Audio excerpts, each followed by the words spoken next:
கண்களை மூடி பக்தியோடு நாம் ஜெபிப்போமாக.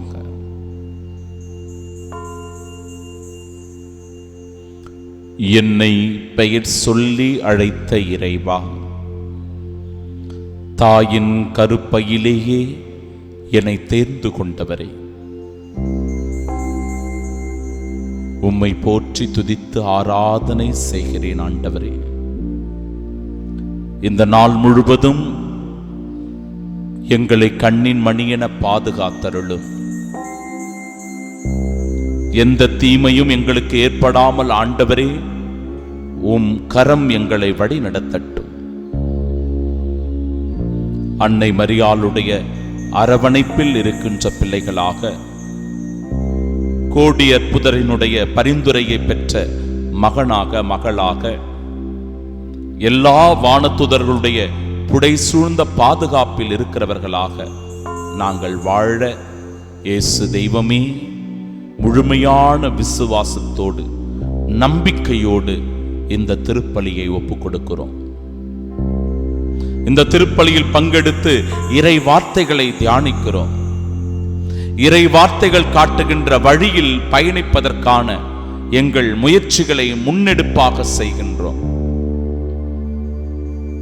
நாங்கள் எங்கு சென்றாலும், எந்த மனிதரை சந்தித்தாலும், எந்த செயலை செய்தாலும், எல்லாவற்றிலும் உம் திட்டமும் திருவுளமும் நிறைவேற இந்நாளில் எங்களை உமது கருவியாய் பயன்படுத்தும்படியாக எங்கள் ஆண்டவராகிய கிறிஸ்து வழியாக உம்மை மன்றாடுகிறோம். ஆமென்.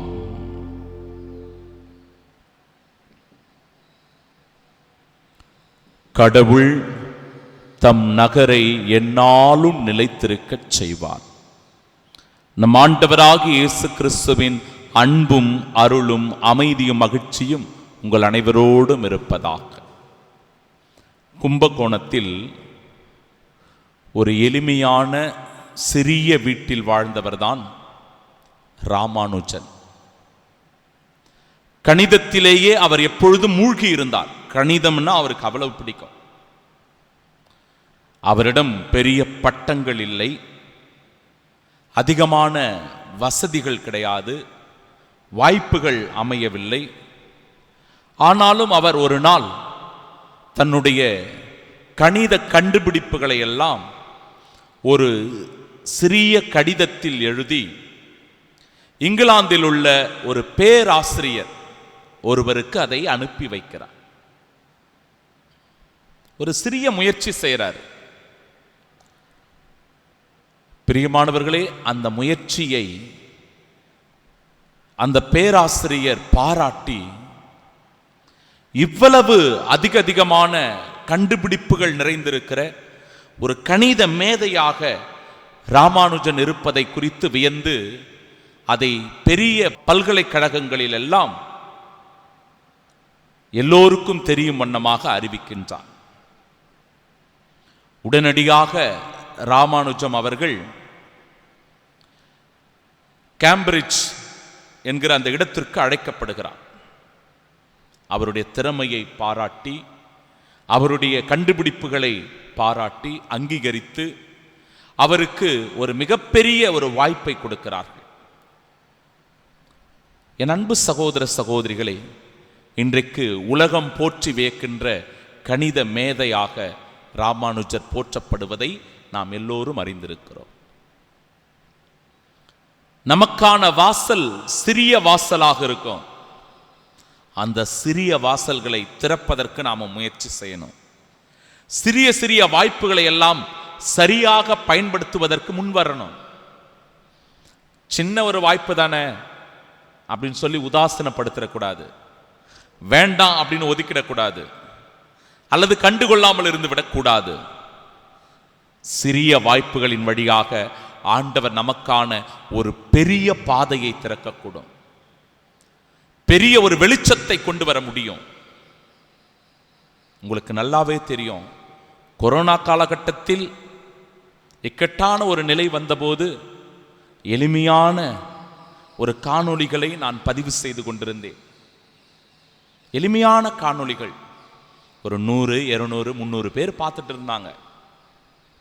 ஆனால் இப்பொழுது காலம் மாறி, சூழ்நிலைகள் மாறி, ஆண்டவருடைய வார்த்தையை உலகெங்கும் இருக்கிற மக்கள் எல்லோரும் அறிந்து கொள்ளும்படி, கேட்கும்படி, திருப்பலிகளில் முழுமையாக பங்கெடுக்கும்படியாக ஆண்டவர் பயன்படுத்தி கொண்டிருக்கிறார்.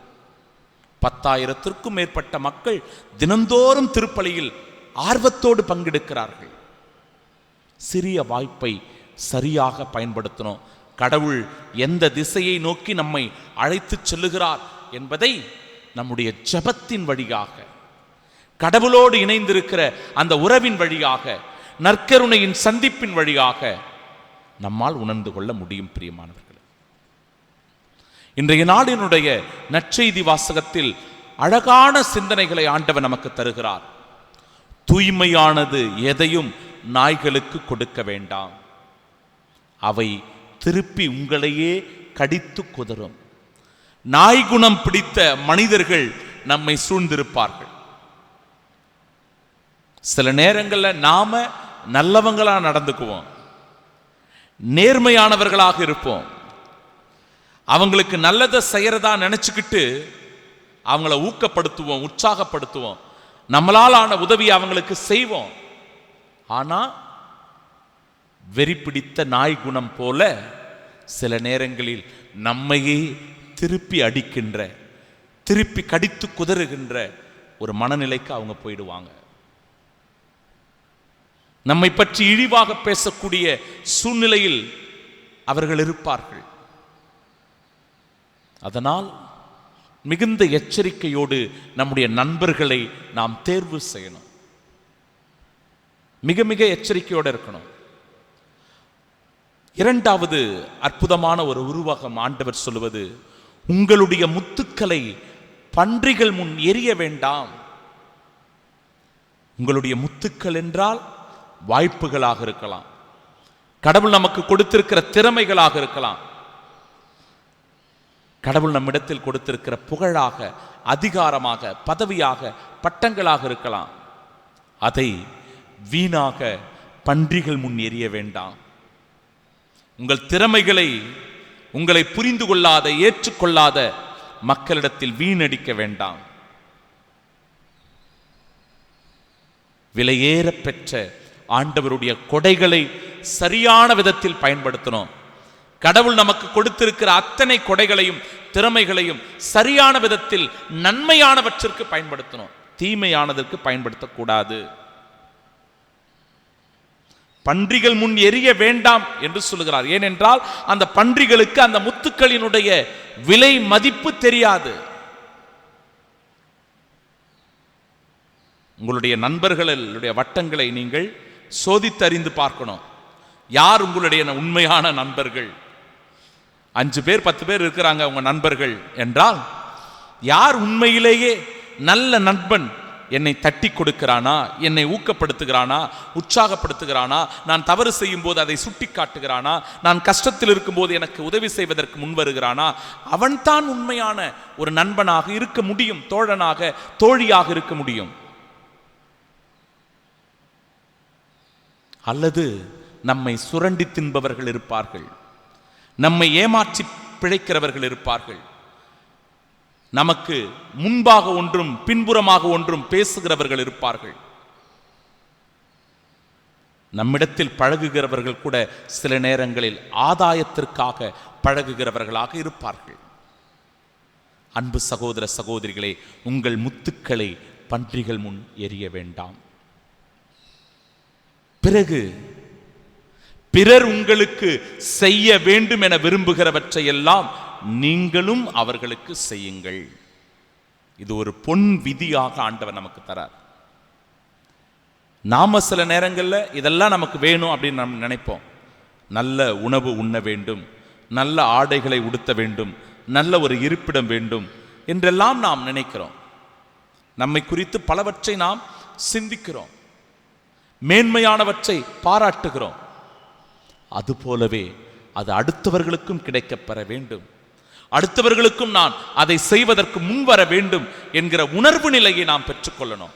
என்னை போலவே அடுத்தவங்களும் நல்லா வாழணும், என்னை போலவே அடுத்தவங்களும் சந்தோஷமா இருக்கணும், என்னை போலவே அடுத்தவங்களும் ஆண்டவருக்கு அருகில வரணும். கடவுளுடைய அன்பை உணர்ந்து கொள்ளணும், அவருடைய இரக்கத்தை பெற்றுக்கொள்ளணும், அவருடைய மன்னிப்பில் வாழணும் அப்படின்ற உணர்வு நிலை நமக்கு வேண்டும். என் அன்பு சகோதர சகோதரிகள், இடுக்கமான வாயில் வழியாக நுழையுங்கள். அழகா சொல்றாரு, இடுக்கமான வாயில். சின்ன சின்ன வாய்ப்பு, அந்த சின்ன சின்ன வாய்ப்புகளை சரியா நாம பயன்படுத்தணும். பயன்படுத்தல அப்படின்னா இழந்துருவோம். பெரிய ஒரு பதவியையோ அல்லது பொறுப்பையோ நாம் இழந்து விடுவோம். அந்த சிறிய பாதைக்குள் நுழைவது என்பது சிரமம்தான். துன்பங்களாக இருக்கும், கஷ்டங்களாக இருக்கும், நெருக்கடிகளாக இருக்கும். அகன்ற வாயில் மிகவும் பெரியது, ஈஸியா உள்ள போயிடலாம்.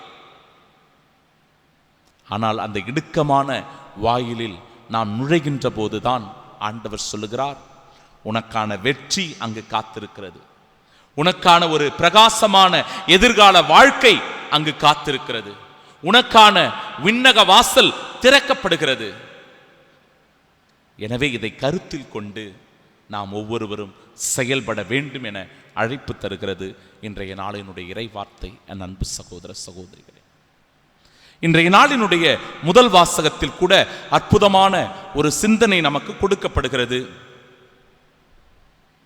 கெருபுகளின் மேல் வீற்றிருக்கும் இஸ்ரேலின் கடவுளான ஆண்டவரே, இவ்வுலகத்து அரசுகள் எல்லாம் நீர் ஒருவரே கடவுள். விண்ணையும் மண்ணையும் படைத்தவர் நீரே. ஆண்டவரே, நீர் செவிசாய்த்து கேட்டருளும். ஆண்டவரே, உம் விழிகளை திறந்து என்னை நோக்கியருளும். தூதனுப்பி என்றும் உள்ள கடவுளை பழித்துரைக்கும் சனகெரிபின் சொற்களை கேட்பீராக. இப்படியாக ஆண்டவருடைய அந்த வார்த்தை செல்லுகிற வேளையில் இறை வார்த்தை நமக்கு சொல்லுகிறது, சில நேரங்களில் நமக்கு எதிராக யார் செயல்பட்டாலும் ஆண்டவரே அதற்கு முன்பாக இருந்து, நமக்கு முன்பாக இருந்து, பின்பாக இருந்து, இடமாக இருந்து, வலமாக இருந்து செயலாற்றுகிறார். எந்த தீமையும் நம்மை நெருங்காமல் அணுகாமல் இறைவன் புடைசூழ்ந்து பாதுகாப்பவராய் இருக்கிறார். அந்த இறைவன் பேரில் நம்பிக்கை வைத்து இந்த புதிய நாளில் அடியெடுத்து வைப்போம். நம்பிக்கையோடு அடியெடுத்து வைப்போம். கடவுள் இந்த நாளை ஒரு வெற்றியின் நாளாக, இன்பத்தின் நாளாக, ஆசீர்வாதத்தின் நாளாக மாற்றுவார். ஆமென்.